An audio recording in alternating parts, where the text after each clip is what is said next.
Saudações, sou Jaya Dueita e meu objetivo é aproximar você do conhecimento que poderá te levar para perto de sua maior meta, do seu maior objetivo e dos valores significativos em sua vida. Esta nova temporada nós traremos aspectos das tendências do yoga para a nova década, e isto poderá te ajudar, com base filosófica, teórica e prática, a desenvolver o seu mindset para que o yoga seja um instrumento mais adaptável à sua realidade e em sua evolução pessoal.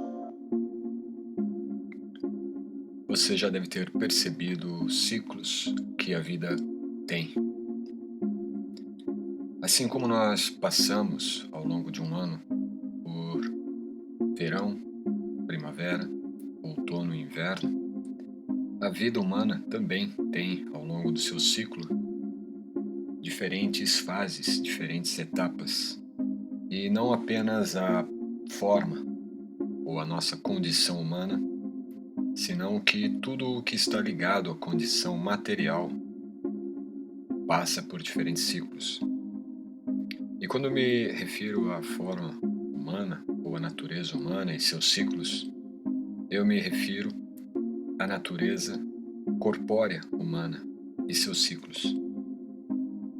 Dado que a alma na qual habita este corpo, ela é eterna, como eu já disse em outros momentos,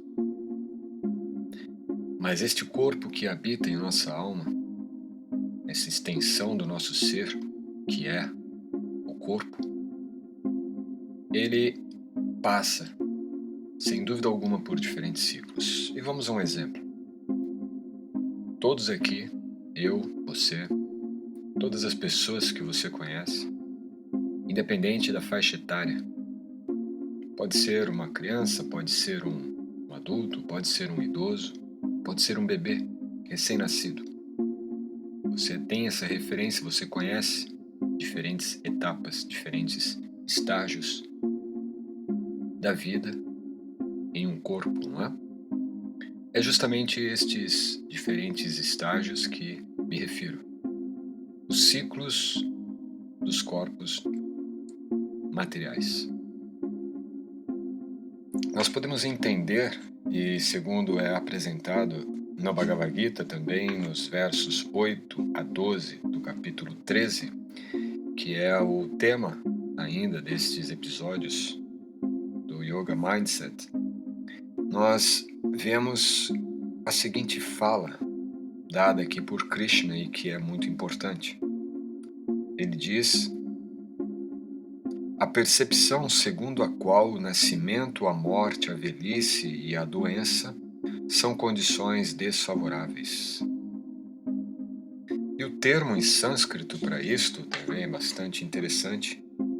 Diz Dukkha Dasha Anudarshanam. Dukkha.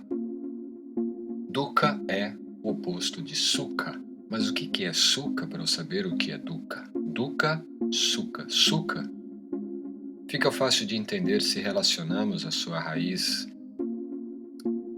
diríamos, gramatical, mesmo no português, ou do anglo-saxão como sugar, açúcar, algo doce, algo fácil, algo agradável, algo palatável. Sukha. Logo, o oposto de Sukha, Dukkha, indica o oposto de fácil, simples, saudável, agradável. Sim, sofrimento, dor, dificuldade, dureza. São as condições presentes, então, por trás deste conceito Dukkha. Dukkha. Outro conceito, outra palavra, é de Dosha. Dosha também significa defeito, falha, erro. E Anudarshanam, anu, seguir. Darshanam, daquilo que se percebe. Então a percepção segundo o nascimento, o envelhecimento, o adoecimento e a morte são condições desfavoráveis, são condições dukkha, condições que trazem sofrimento. Naturalmente, de todas essas etapas, né, nós podemos também incluir a fase de progenie.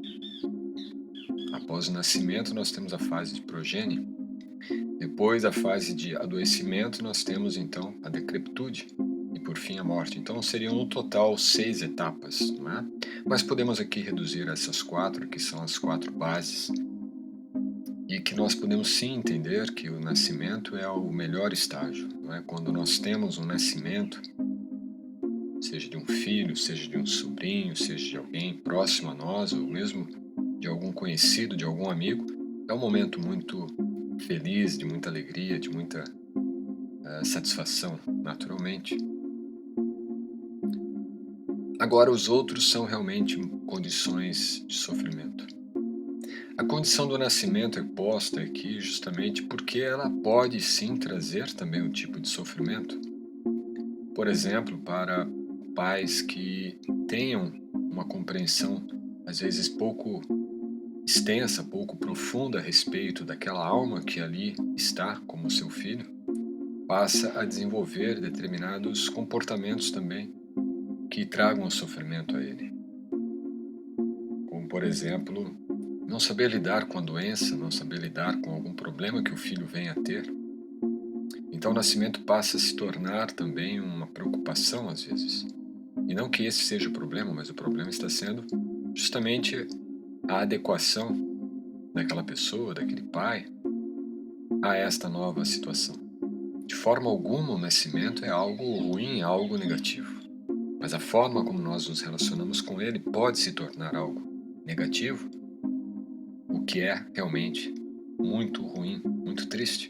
Porque esse tipo de comportamento criará também uma certa dificuldade e até mesmo sofrimento para aquela entidade, aquele ser vivo, aquele filho, aquela criaturinha indefesa. Principalmente se nós considerarmos aí a questão toda que isto pode acarretar na relação dos pais, não é? Como a separação, por exemplo. Mas quando nós pensamos então no envelhecimento, nós também trazemos nisso um tipo de sofrimento. Podemos ver, por exemplo, que a velhice traz uma amargura, um ressentimento, um arrependimento, mágoas. São sentimentos muito negativos, não é? Mas que se não tivermos realmente uma atenção, um cuidado, isto pode se desenvolver para o nosso momento de vida mais avançado, né? Para a nossa velhice. Então é necessário termos um processo de desenvolvimento na nossa vida que seja também adequado para possibilitar este amadurecimento de uma maneira plena. Um amadurecimento em que não dependamos somente de condições materiais, de condições de status, de condições de posição na sociedade ou mesmo de conquistas mundanas, de bens, mas de como nos relacionamos com tudo isto e mais de como estabelecemos a nossa relação com todos aqueles que nos cercam. Você já deve ter ouvido falar daquela ideia de que de nada vale um reino se você não tem amigos. Numa história muito bela que é narrada no Bhagavatam, num Purana dos Vedas antigos, relata a história de um rei que, devido à sua avareza, foi abandonado por todos, inclusive os filhos. O abandonaram, o deixaram, devido à avareza, devido à identificação material, à identificação de suas posses. Perdeu todos. Inclusive, ele veio a ser humilhado pela os próprios habitantes do seu reino. Seus súditos passaram a humilhá-lo. E ele então perde toda a sua postura, toda a sua posição ali, monárquica. Claro que depois essa história ela vai se desenvolvendo e nós entendemos que ele se torna uma pessoa santa por entender todos os erros, falhas que ele cometeu, todos os doshas, como nós vimos aqui agora há pouco. Então é muito importante haver um processo de envelhecimento em que possamos ter esta compreensão de não nos identificarmos com aquela fase juvenil,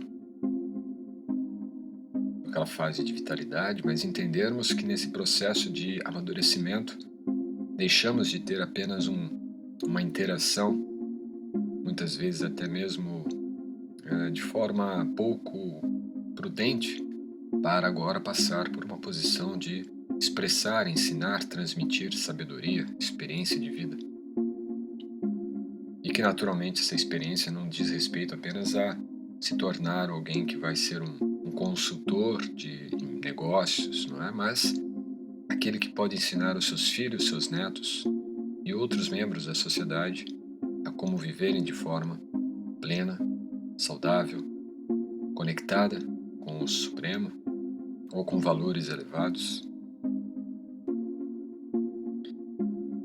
Quando surge então a doença, é mais fácil e mais nítido vermos o sofrimento.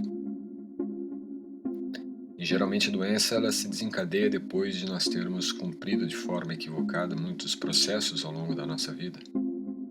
Às vezes hábitos, vícios, comportamentos que nós vamos deixando sedimentar em nosso sistema físico, biológico. E isso então acaba acarretando um problema, um sofrimento. Por fim, a morte. Geralmente, perdemos os entes. Não sabemos como será a nossa partida e aqueles que deixaremos ao nos perder. Mas a experiência mais fácil de entendermos na condição atual é que nós já perdemos muitos entes. E isto traz um sofrimento, traz uma condição realmente de dificuldade. Então são 4 etapas que podem nos remeter a compreender o sofrimento. Desde a preocupação de perda de um filho, também com a relação e experiência direta da perda de um ente na sua idade mais avançada. O ponto que interliga tudo isto e a ideia que é trazida nesse verso do Bhagavad Gita, nesta colocação exata, é que nós temos que entender que a alma, sendo eterna, ela passa por esses diferentes ciclos e, passando por esses diferentes ciclos, a diferentes etapas, ela naturalmente poderá criar, devido à nossa influência ilusória, um sofrimento. Como eu disse no início, todos nós podemos observar ao nosso redor diferentes pessoas com diferentes níveis de faixa etária. Mas agora, nos colocando na situação, nós podemos também lembrar que nós já passamos pela fase de bebês, da infância, até a fase de crianças e adolescentes, jovens. Alguns certamente estão na fase adulta. Alguns podem até estar já na fase de uma vida mais avançada, retirada. Alguns de nós podemos já ser idosos agora. Talvez possamos até estar doentes.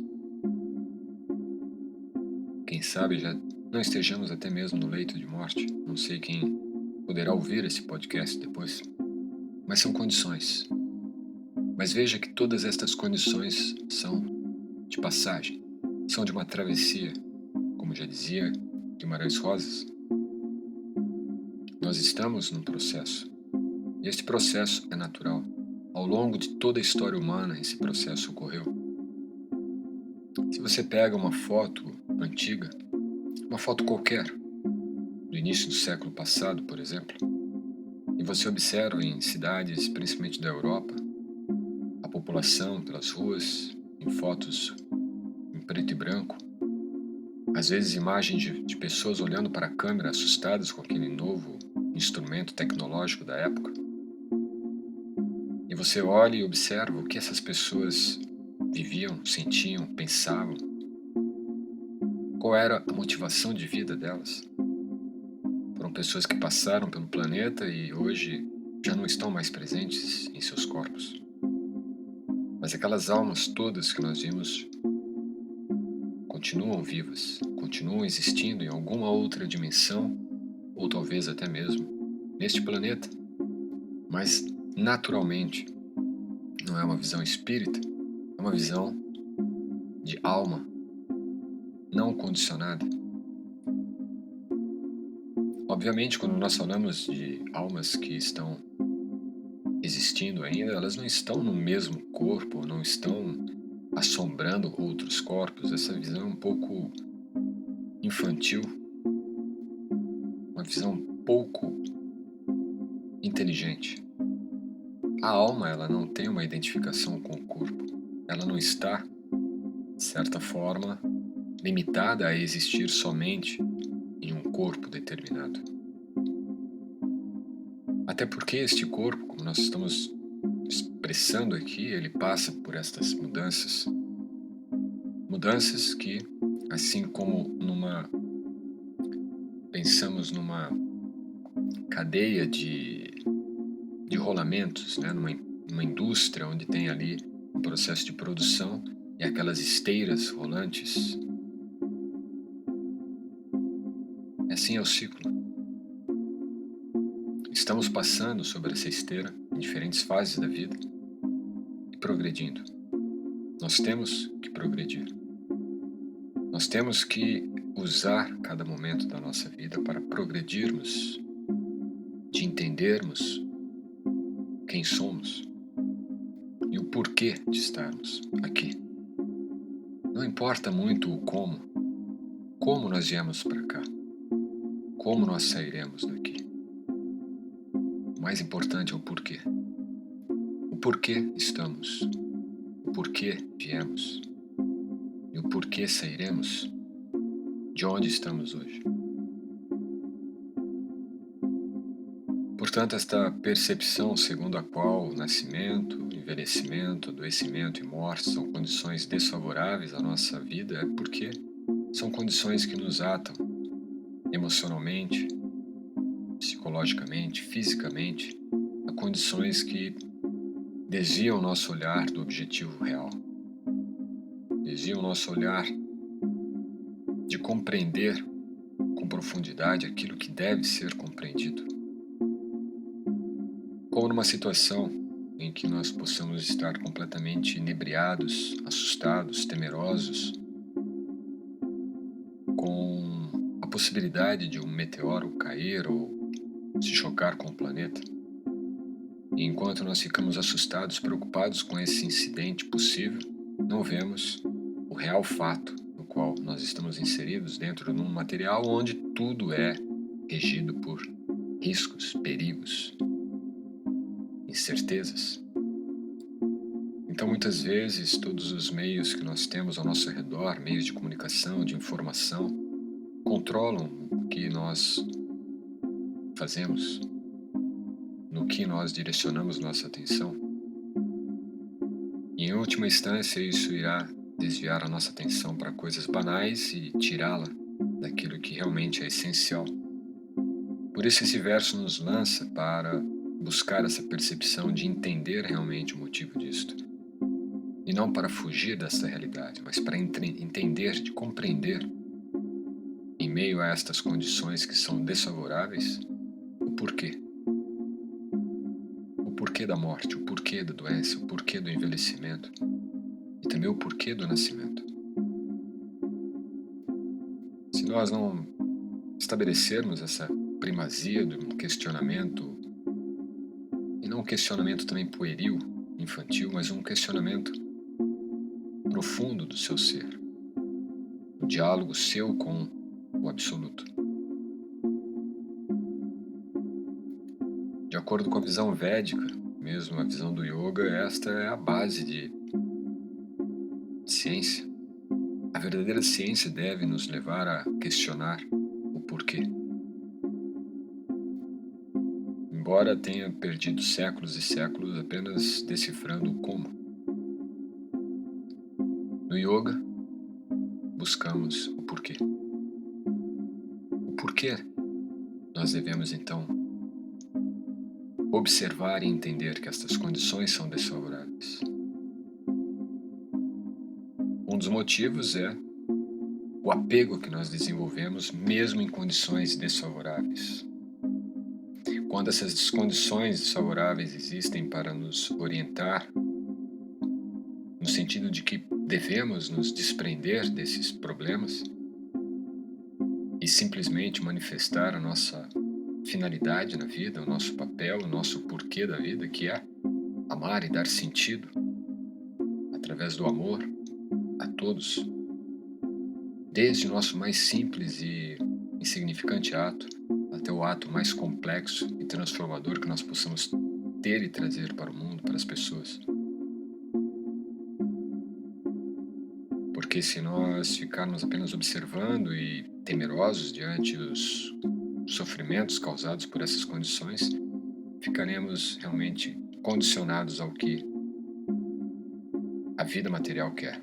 Que fiquemos estagnados, que fiquemos subordinados às condições de medo, de pânico, pavor, sem saber que o relógio da existência continua a correr. Continuamos a envelhecer, continuamos a adoecer, continuamos a morrer.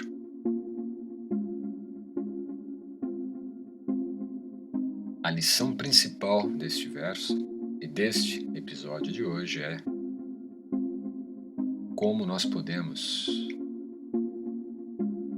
transcender esta transição nesses ciclos. Talvez fosse o único válido como. O porquê nós temos que entender, o porquê nós não somos esse corpo, nós não somos essas transições, somos a alma que nesta situação transita. Agora o como é realmente um processo de aceitar e entender o papel que nós temos, independente da fase, do estágio, que cumprir.